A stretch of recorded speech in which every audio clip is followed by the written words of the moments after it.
국민 여러분 안녕하셨습니까? 인도태평양 전략연구원 최수영입니다.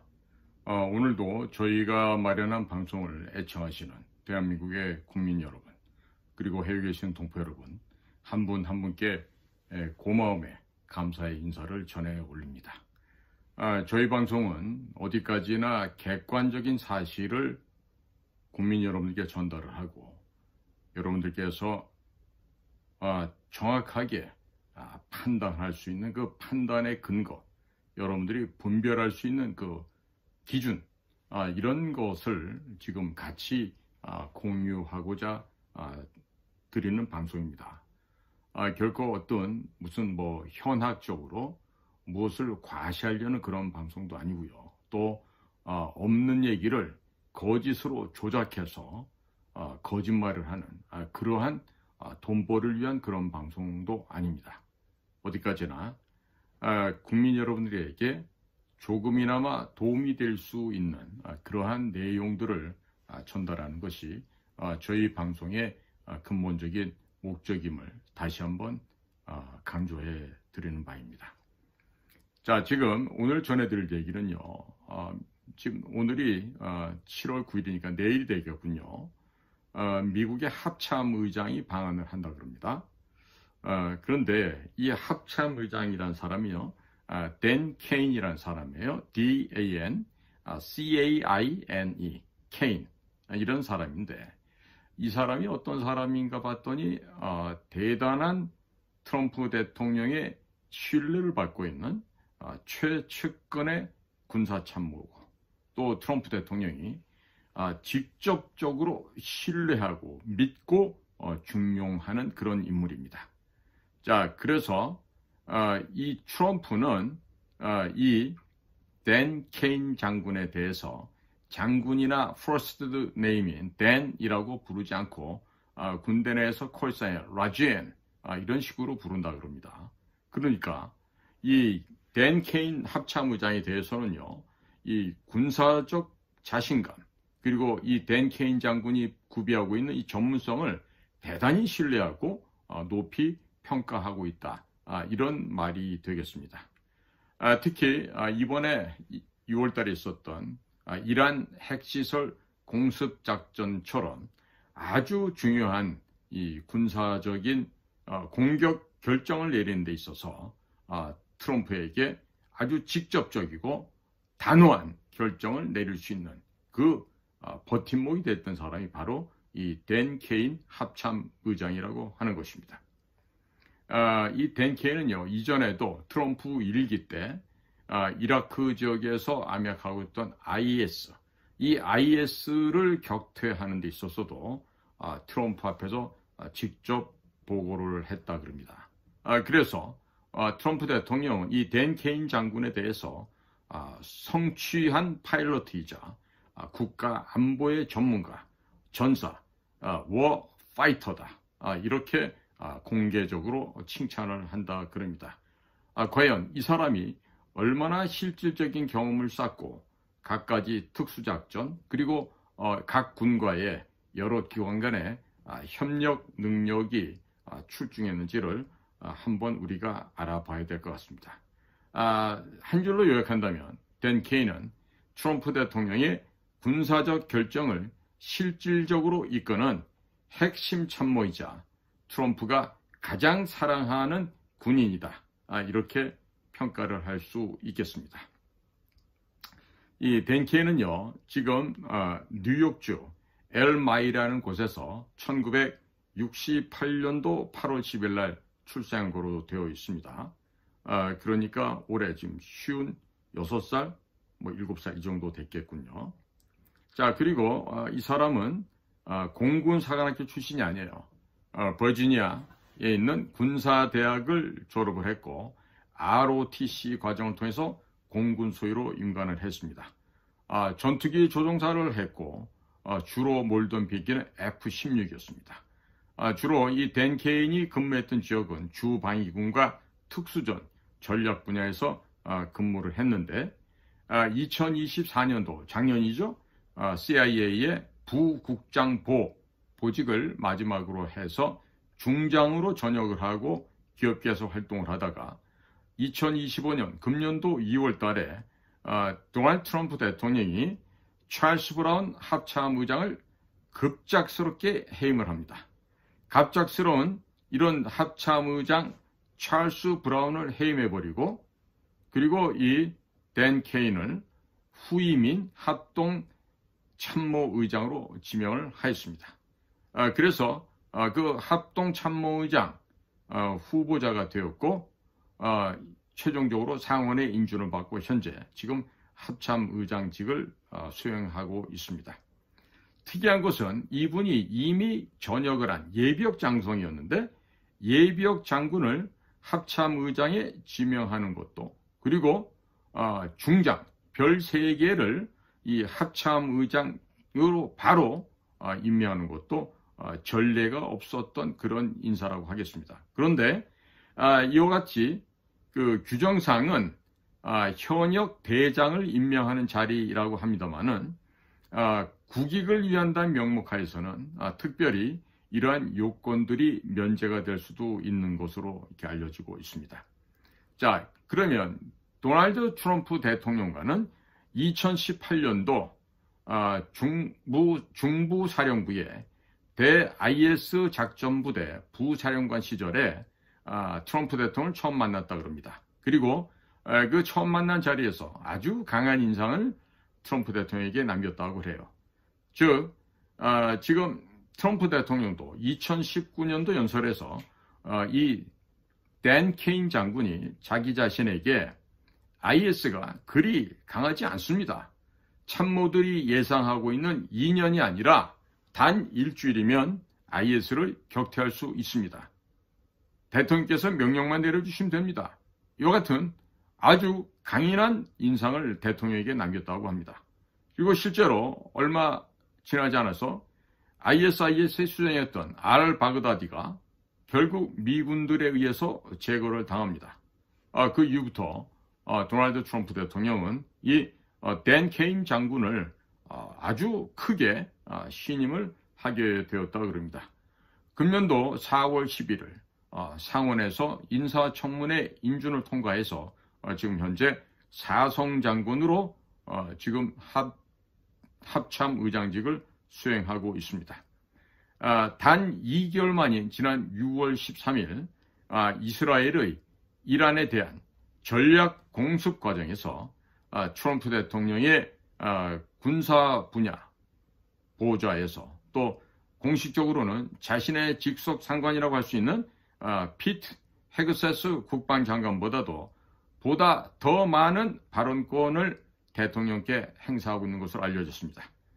특히 지난 6월 21일에 실행된 이란 포르도 지역의 핵시설에 대한 폭격이 B2 폭격기 편대에 의해서 이루어질 당시 백악관 작전실에서 트럼프 대통령에게 직접 이 작전은 성공 가능하다는 점을 유일하게 강조하고 그 외의 말을 들은 대통령이 결국 이란에 대한 폭격을 결정했다라고 하는 것입니다. 자, 이처럼 야전에서 전투기 조종사로 또 주 방위군에서 일하고 그리고 여러 가지 또 중앙정보국 CIA하고도 이 군사 업무를 서로 협조해왔던 이런 경력을 볼 때 이런 분야말로 지금 현재 도널드 트럼프 대통령이 있는 미국에 꼭 필요한 인재가 아닌가 이런 생각을 하게 됩니다. 결국 트럼프 대통령이 가장 사랑하고 가장 신뢰하는 최애 군인이 바로 이 댄 케인이다. 이런 말씀을 드릴 수가 있는데 지금 한미일 3국 간의 회의가 있어서 지금 서울을 오게 된다고 하는데 아마 이번에 한국을 와도 이 나라의 대통령으로 계시는 분을 만나지는 않을 것으로 지금 전망이 되고 있습니다. 여러분들도 한번 이 댄 케인이라는 사람의 사진을 보면요. 역시 이런 분들을 보면요. 눈이 살아 있습니다. 제가 잠깐 보여드리겠습니다. 보이십니까? 네. 이 지금 댄 케인의 모습이에요. 네. 지금, 이런 어떤 그 역량이 있고 그리고 단호한 결기를 보유한 사람들은 보면요. 눈동자를 보면 다릅니다. 눈동자를 보면 확실하게 다른 모습을 볼 수가 있는 것입니다. 자, 내일입니다. 7월 10일 서울에서는 정부가 바뀌고 난 첫 번째 한국, 미국, 일본 합참의장 회의가 개최됩니다. 한국, 미국, 일본은 지난해 7월 채택했던 한미일 안보협력 프레임워크에서 3국이 돌아가면서 이 합참의장 회의를 개최하기로 합의를 했고, 미국 주도로 2010년부터 화상 혹은 대면으로 매년 한두 차례 열리던 것을 순회 개최하기로 제도화하여 한국의 새로운 정부 출범에도 지속되는 이런 점이 특이한 점이라고 할 수 있겠습니다. 자, 미국 측에서 댄 케인 합참의장, 공군대장이 참석을 하고요. 그리고 트럼프 행정부 들어서 미국의 고위급 장성이 방한하는 것은 이번이 처음 사례가 되겠습니다. 미국 트럼프 행정부는 한국을 포함한 동맹국들이 국방비를 국내 총생산 GDP의 5% 수준으로 인상하기를 바라고 있습니다. 지금 유럽에 있는 나토 같은 경우는 모두가 이렇게 인상하기로 되어 있죠. 단 한 가지 에스파냐, 스페인 쪽만 지금 불협화음을 내고 있습니다만은 그래서 이번에 댄 케인 합참의장이 방한하는 계기를 통해서 이와 관련된 우리나라 역시 국방비를 인상할 것을 요구하는 이런 미국 측의 요구사항이 전달될 수도 있죠. 그러나 제가 볼 때는 이런 거 요구가 답지 않다 하더라도 전혀 걱정할 일 아닙니다. 왜냐하면 자, 지금 비정부 단체, 무슨 시민단체 이런 데다 주는 돈이 102조 3천억입니다. 그리고 어디다 쓰는지 용초도 모르는 성인지 예산이 24조예요. 합치면 126조 3천억 원입니다. 그런데 126조 3천억 원이면 이게 작은 돈이 아니죠. 국방 예산이 57조였습니다. 그러면 이 126조 3천억의 절반을 뚝 떼서 얼마입니까? 63조죠? 합치면 바로 국방 예산이 120조가 되죠. 자연스럽게 우리는 5% 수준으로 올라갈 수가 있습니다. 전혀 문제도 안 됩니다. 그리고 요즘에 이제 조금 기사를 올바로 쓰는 신문사가 간간히 보이는데 트럼프 대통령이 요구하는 100억 달러는요. 주한미군 방위비 분담금이 아니에요. 제발 좀 올바로 알고들 보도하기 바랍니다. 이것은 주한미군이 한국에 주둔하는 데 있어서 발생하는 비용을 그렇게 얘기하는 건데 이 미군 주둔 비용과 미군이 있으면서 쓰는 방위비하고는 전혀 다른 얘기예요. 예를 들면 총알이다, 포탄이다 이런 건 방위비가 되죠. 그런데 먹는 쌀이다, 반찬이다, 배추다, 무다, 뭐 파스타다, 뭐 고기다 이거를 현지에서 조달하는 이런 것도 또 미군 기지 안에서 일하는 우리 한국 군무원들 그 사람들에 대한 급여 이런 게 전부 다 주한미군 주둔 비용에 해당하는 돈이에요. 그런데 이 돈이 총액이 따져보면 한 35억 달러 합니다. 우리나라 돈은 대략 지금 5조 원 정도 되는 것이죠.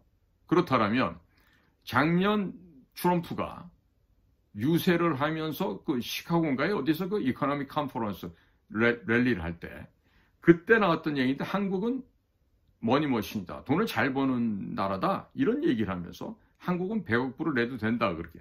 근데 그 이야기도 방위비가 아니었어요. 주한미군 주둔 비용을 올릴 수 있다라는 얘기를 한 거예요. 그리고 유럽에 있는 나토 국가들이 아주 인색하게 자기 나라를 지키는 데 들어가는 우리 미군이 독일에도 주둔하고 다른 나라도 주둔하고 있는데 자기들이 돈을 안 쓴다. 그러니까 돈을 좀 더 써라. 이런 얘기인데 앞뒤 딱 잘라버리고 100억 불 얘기만 하는 거죠. 그래서 저는 늘 방송에서 얘기를 합니다. 그 100억 불 다 주자. 그래. 원하는 대로 주자. 그러나 이걸 효율적으로 주자. 어떻게? 제주도. 그 다음에 흑산도 옆에 있는 가고도. 그 다음에 우리 그 인천 영종도 공항 옆에 있는 덕적도, 그 다음에 황해도 장산권 옆에 있는 백령도, 여하튼 주요 4개의 섬에다가 활주로를 건설하고 해군에 그 정박할 수 있는 항구를 준설을 하고 해서 해군 공군기지를 지으면서 해병대까지 합동 근무하는, 즉 한미연합군이 합동으로 근무하는 곳을 제주, 가덕도, 덕적도, 백령도 이렇게 해서 거기에 미군들 해군 공군 부르면 맨몸으로 와요? 다 무기 갖고 오죠. 자연적으로 철옹성이 됩니다. 즉 한반도 전체가 침몰하지 않는 불침 항공모함이 됩니다. 그렇게 되면 누가 좋습니까? 우리에게 이롭지 않습니까? 자, 그러니까 그래, 주둔 병으로 100억불 낼게, 30억불 다 주잔 말이에요. 30억 우리가 내고 나머지 60억은 풀어서, 지금 건설 경기, 토목 경기가 얼마나 안 좋습니까? 다 지금 건설 회사들 죽어 넘어가고 있지 않습니까? 그러면 이와 같은 대형 토목공사를 일으켜서 제주도를 제2의 하와이로 만들죠. 제주도에 남서쪽에 가면은 과거 일제시대 때 일본 아이들이 썼던 그런 활주로도 아직도 남아 있습니다. 그러면 그런 곳을 조금만 손보고 또 바다를 개척해서 항구를 만들면 제2의 하와이가 됩니다. 예? 미국의 제7함대가 오도록 하고, 또 미 7함대가 오다 보면 미국의 학교가 따라오죠. 대형 컨벤션에서 따라오죠. 또 뭐 병원도 따라오고 모든 또 다국적 기업들도 오죠. 하와이보다 더 번화하고 더 발전하는 그런 제주도가 될 거예요. 그럼 제주도에 있는 국제공항이 미주, 유럽, 남미, 오세아니아, 아프리카까지 바로 당일로 다 항공 노선이 펼쳐지는 이러한 전 세계적인 허브의 역할도 할 수 있는 거 아니겠어요? 그러니까 미래를 보고 대비를 해야 되는 것입니다. 돈을 함부로 쓰는 게 아니에요. 돈을 써도 명목을 갖고. 자, 보십시오. 미국한테는 그래 100억불 다 줄게. 우리 명분이 서죠. 떳떳해지죠. 그리고 주한미군 주둔에 필요한 35억 달러를 우리가 다 낼게. 다 내는 거예요. 그리고 나머지 65억 불은 백령도, 덕적도, 가거도, 제주도 이런 서해안 쪽의 섬을 개발하고, 우리 울릉도 지금 공항 지어놓은 거 보십시오. 얼마나 기가 막히게 잘합니까? 에? 저런 식으로 해서 그 서해안에 제가 이런 그 공군 해군 기지를 지어야 된다는 얘기는요, 중국을 질식사시키기 위한 하나의 작전입니다. 예를 들어서 백령도에 이지스 어쇼 조직을 설치를 해놓고 사드를 설치해놓고 우리나라 사정거리 500km 되는 천물을 갖다가 배치해놓고 이러면 중국 애들이 바람 안에 모여서 북경을 지키려고 애를 쓰게 된다고요. 대련항이나 청도항이나 이까지 것들 박살내는 거 전부 다 우리 사정거리 안에 다 들어오게 되는데, 이런 식으로 미래를 보고 전략적 마인드를 갖고 국토를 활용하고 지금 토목산업, 건설산업을 갖다가 중흥시키고 이런 데다 돈을 써야 돈이 선순환되는 거 아니겠어요? 뭐 1인당 무슨 몇십만 원씩 주고 이런 거 해서 절대로 나라 개발 안 됩니다. 에? 자, 이런 생각이 있어야 되는데 없죠. 제가 볼 때는 전혀 이런 게 안 돼 있어요. 응? 그러니까 뭐 이번에 일본에서 그 통합망료장, 육상자위대 대장에 해당하죠. 요시다 요시히데, 그리고 미국에서 댄 케인 미국의 합참의장, 또 한국의 김명수 합참의장, 이번 해군대장인데, 그러니까 공군대장, 해군대장, 육군대장 다 만나니까 이제 좋은 얘기가 나올 수 있겠네요. 자, 이렇게 해서 이 3국 훈련이 단순한 훈련이 아닙니다. 순식간에 북한, 중국을 그냥 진멸해서 다 갈아서 없애버릴 수 있는 이런 거 해야죠. 그럼 우리가 얼마든지 이 지구상에서 자유와 평화를 지킬 수 있는 일이 되지 않겠습니까? 자, 이런 가운데서 저희 군에서 나가게 되는 김명수 합참의장 같으신 분, 제가 그분들의 성향이나 이건 잘 몰라서 그러는데, 어쨌든 모처럼 오는 미국의 그 고위직 인사에게 우리 군만이라도 정신 차리고 있는 결기에 찬 모습, 씩씩한 강군 대한민국 군의 모습을 좀 보여주면서 한미 간에 또 한미일 3국 간에 원활한 안보가 튼튼하게 지켜질 수 있는 그런 계기를 좀 마련했으면 참 바람직하지 않겠나 이런 생각합니다. 자, 지금 비자가 나올지 안 나올지도 모르는 지금 김종인, 이언주 이런 친구들을 이런 얼라들을 지금 미국의 대통령 특사로 보내는 이런 그 망측스러운 이런 광경을 보면서 야, 이거 이대로 가다가는 큰일 나겠구나 이런 걱정을 많이 합니다. 망할 때는 한번 화끈하게 망해야 국민들도 정신을 차릴 것으로 생각이 됩니다. 오늘도 저희 방송을 경청해 주셔서 감사를 드립니다. 고맙습니다.